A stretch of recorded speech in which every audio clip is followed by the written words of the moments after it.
Good morning students. Previous video में हमने ionisation enthalpy को शुरू किया था।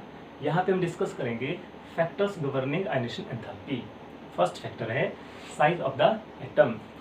इन जनरल एटम का साइज अगर ज़्यादा होगा तो आयनेशन एंथैल्पी की वैल्यू कम होगी, और एटम का साइज अगर कम होगा तो आयनेशन एंथैल्पी की वैल्यू ज़्यादा होगी। ऐसा क्यों होता है? यहाँ पे ये हमने सोडियम का एटम लिया हुआ है, ये लिथियम का एटम है। सोडियम का साइज बड़ा है, जिसकी वजह से न्यूक्लियस और लास्ट इलेक्ट्रॉन के बीच में डिस्टेंस ज़्यादा होगी। डिस्टेंस ज़्यादा है तो फोर्स ऑफ अट्रैक्शन कम होगी। इसका मतलब है इस इलेक्ट्रॉन को रिमूव करना ईजी है। इसलिए अगर एटम का साइज ज़्यादा है तो आयनेशन एंथैल्पी की वैल्यू कम होगी।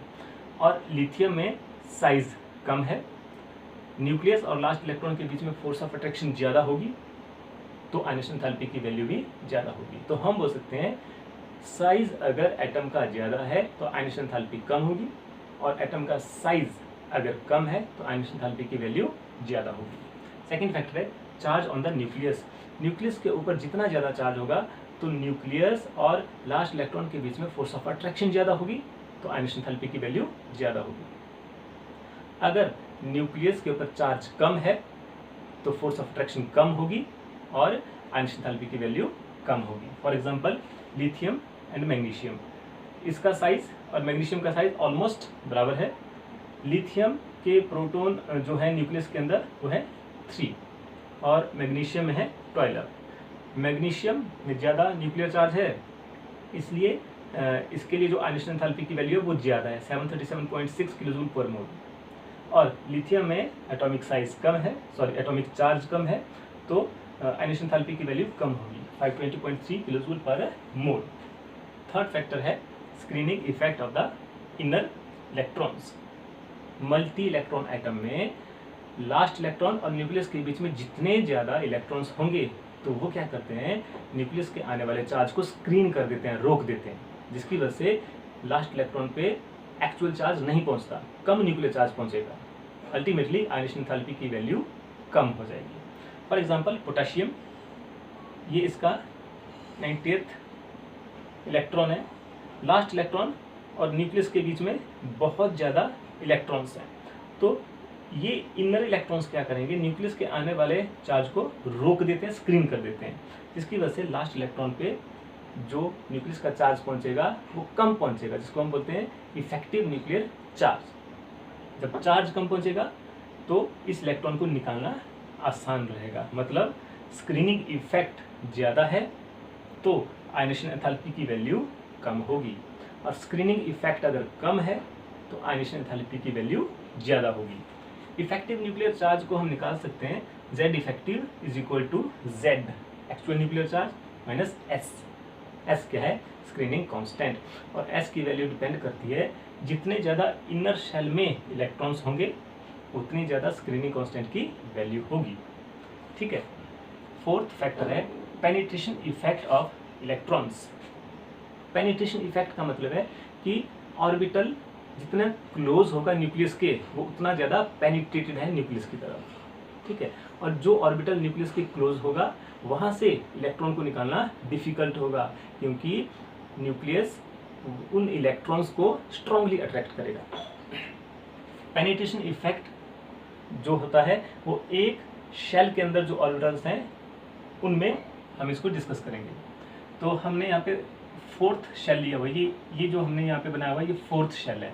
इस फोर्थ शेल में ये 4s ऑर्बिटल हैं जो न्यूक्लियस के क्लोज हैं, ये 4p ऑर्बिटल हैं जो थोड़े दूर हैं, 4d और 4f। तो s ऑर्बिटल किसी भी शेल के जो s ऑर्बिटल्स हैं वो न्यूक्लियस के ज़्यादा क्लोज होंगे, p उससे दूर, d और दूर रहेंगे और f सबसे दूर रहेंगे। तो अल्टीमेटली अगर s ऑर्बिटल से हमने इलेक्ट्रॉन को निकालना है तो हमें ज़्यादा आयनेशन एंथैल्पी देनी पड़ेगी, क्योंकि फोर्स ऑफ अट्रैक्शन ज़्यादा है। p से इलेक्ट्रॉन निकालने के लिए आयनेशन एंथैल्पी की वैल्यू कम होगी, और d से इलेक्ट्रॉन निकालने के लिए आयनेशन एंथैल्पी की वैल्यू और कम होगी, और अल्टीमेटली f से इलेक्ट्रॉन निकालने के लिए बहुत ही कम आयनेशन एंथैल्पी की वैल्यू देनी पड़ेगी। तो एक शेल के अंदर, सेम सेल के अंदर, this is the sequence of penetration of orbitals. s orbital सबसे ज़्यादा पेनिट्रेटेड है, उससे कम पेनिट्रेशन है p का, उससे कम है डी का और सबसे कम पेनिट्रेशन है एफ ऑर्बिटल का। ठीक है। फिफ्थ फैक्टर है इलेक्ट्रॉनिक अरेंजमेंट। एटम की जो इलेक्ट्रॉन्स की अरेंजमेंट है उसके ऊपर भी डिपेंड करता है कि आयनिशन एंथैल्पी की वैल्यू कम होगी या ज़्यादा होगी। अगर हम मोस्ट स्टेबल जो कॉन्फ़िगरेशन है जैसे कंप्लीट फील्ड और हाफ फील्ड, यहाँ से इलेक्ट्रॉन निकालना चाहेंगे तो हमें ज़्यादा एनर्जी देनी पड़ेगी, मतलब आयनिशन एंथैल्पी की वैल्यू ज़्यादा होगी। और लेस स्टेबल ऑर्बिटल से अगर हम या लेस स्टेबल कॉन्फ़िगरेशन से हम इलेक्ट्रॉन्स निकालना चाहेंगे तो आयनिशन एंथैल्पी की वैल्यू कम होगी। जैसे नोबल गैसेस सबसे ज़्यादा स्टेबल होते हैं, कॉन्फ़िगरेशन NH2 NP6, तो नोबल गैसेस के लिए आयनिशन एंथैल्पी की वैल्यू सबसे ज़्यादा होगी। और बेरिलियम और मैग्नीशियम में जो इलेक्ट्रॉन्स निकलेंगे वो 2s और 3s से निकलेंगे, दोनों कंप्लीटली फील्ड हैं, इसलिए इनके लिए भी आयनिशन एंथैल्पी की वैल्यू ज़्यादा होगी। नाइट्रोजन और फास्फोरस यहाँ पे हाफ फील्ड कॉन्फ़िगरेशन है, p ऑर्बिटल, और ये भी हाफ फील्ड कॉन्फ़िगरेशन है। तो हाफ फील्ड कॉन्फ़िगरेशन से अगर हमें इलेक्ट्रॉन निकालना है तो उसके लिए भी आयनिशन एंथैल्पी की वैल्यू ज़्यादा होगी। ठीक है। नेक्स्ट टॉपिक है हमारा variation of ionisation enthalpy in period. एक पीरियड में जब हम लेफ्ट से राइट मूव करेंगे तो आयनिशन एंथैल्पी में किस तरह का चेंज आएगा। हमने ऑलरेडी डिस्कस किया है कि जब हम लेफ्ट टू राइट मूव करते हैं एक पीरियड के अंदर तो जो एटम का साइज है वो डिक्रीज करता रहता है। ठीक है। और जब एटम का साइज कम होगा तो आयनिशन एंथैल्पी की वैल्यू ज़्यादा होगी। इसलिए हम बोल सकते हैं जनरली जब हम लेफ्ट टू राइट एक पीरियड में मूव करेंगे तो आयोनाइजेशन एंथैल्पी की वैल्यू इंक्रीज करती रहेगी। क्यों इंक्रीज करती रहेगी? क्योंकि एटॉमिक साइज डिक्रीज कर रहा है।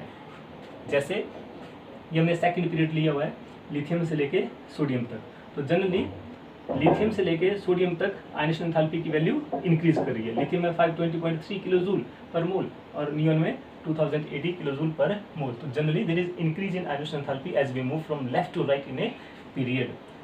लेकिन इसमें कुछ एक्सेप्शंस है, जैसे बेरिलियम की आयनिशन एंथैल्पी ज़्यादा है लेकिन बोरोन की कम है। ऐसा क्यों है? इसका कारण है बेरिलियम की कॉन्फ़िगरेशन हमने यहाँ पे लिखा स्टेबल कॉन्फ़िगरेशन है, लेकिन बोरोन की कॉन्फ़िगरेशन लेस स्टेबल है एज कम्पेयर टू बेरिलियम, इसलिए बोरोन की आयनिशन एंथैल्पी कम होगी और बेरिलियम की ज़्यादा है। ऐसे ही नाइट्रोजन की आयनिशन एंथैल्पी ज़्यादा है और ऑक्सीजन की कम है। कारण क्या है? नाइट्रोजन की कॉन्फ़िगरेशन है हाफ फील्ड स्टेबल कॉन्फ़िगरेशन है, तो उसके लिए आयनिशन एंथैल्पी की वैल्यू ज़्यादा होगी, लेकिन ऑक्सीजन की जो कॉन्फ़िगरेशन है वो लेस स्टेबल है एज कम्पेयर टू नाइट्रोजन, इसलिए आयनिशन एंथैल्पी की वैल्यू कम रहेगी।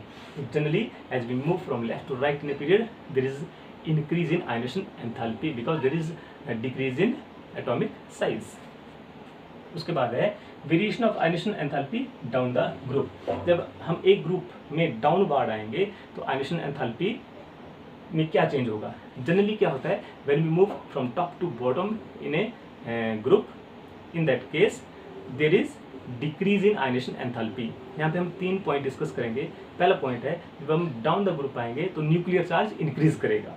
ठीक है, न्यूक्लियर चार्ज इंक्रीज करेगा तो आयनिशन एंथैल्पी इंक्रीज करनी चाहिए, लेकिन ऐसा नहीं होगा। दूसरा पॉइंट है जब हम टॉप टू बॉटम आएंगे तो उस केस में क्या होगा, साइज इंक्रीज कर रहा है, साइज इंक्रीज कर रहा है, इसका मतलब है आयनिशन एंथैल्पी डिक्रीज करेगी।